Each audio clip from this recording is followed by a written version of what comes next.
Now, with staff disappearing as fast as a Las Vegas magician, Harry and Meghan have decided to, well, shall we say, put forth and let the public know exactly what's happening with their very charitable Archwell Foundation.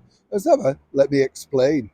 Hi, good morning, Neil Sean here. Nice to have your company. I hope you're keeping well. Whatever you're doing today, interesting story, isn't it, this? Because obviously Harry and Meghan have seen quite a few people go through that revolving Archwell door.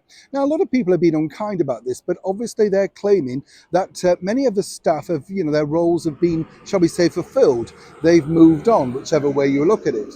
The bigger picture is, some might say, of course, that perhaps there isn't enough for them to do, as one of the former employees told me, and there isn't enough projects ongoing. But it's fascinating to note that Harry and Meghan once again have decided to come out of the shutters, as it were, to let the world know exactly how charitable they are. Now, many might suspect that this particular latest missive has come on the back of our king, of course, King Charles III, who very generously donated £250 million. That's right, £250 million for good causes to be spent.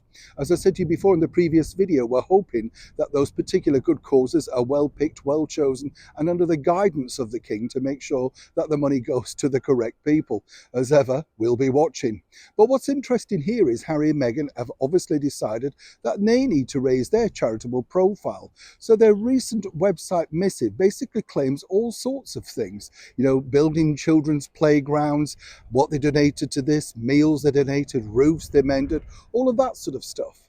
But as ever with Harry and Meghan, it's always very, very difficult to find the real truth, as it were. Now, I'm not suggesting for one moment they haven't been charitable. To even give their time up says a lot about them as individuals. But what's interesting here is, you will note, everything's in partnership, working alongside. So one might suggest, if you were being a cynic, that perhaps the money didn't come directly from them, but of course the project people working alongside them get the profile then goes to Harry and Meghan, and you see how this becomes hand in hand.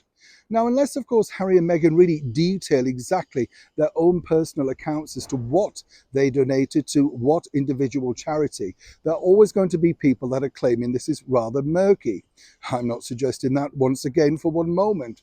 But what's fascinating is, and as ever we have to say allegedly, it does seem strange, doesn't it, that a week or so after our gracious king, King Charles, donated so much money to charitable causes, that they feel the need to let the world know, of course, just how charitable they are.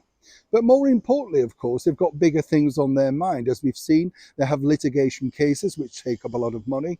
And it's very strange to consider exactly how the Archwell Foundation works. If you look deeper into it, it's a sort of myriad of sort of companies and different links to different things. Very, very confusing indeed. I think the best charities, Harry and Meghan, work if you are very transparent and basically show exactly what you donated very directly online, whether it be printouts or whatever. Let the public absolutely know 100% what you personally donated, because if, of course, it's in conjunction with a major company, then simply you're only lending your name, presence and profile. And how charitable truly is that? Neil Sean in the very heart of London.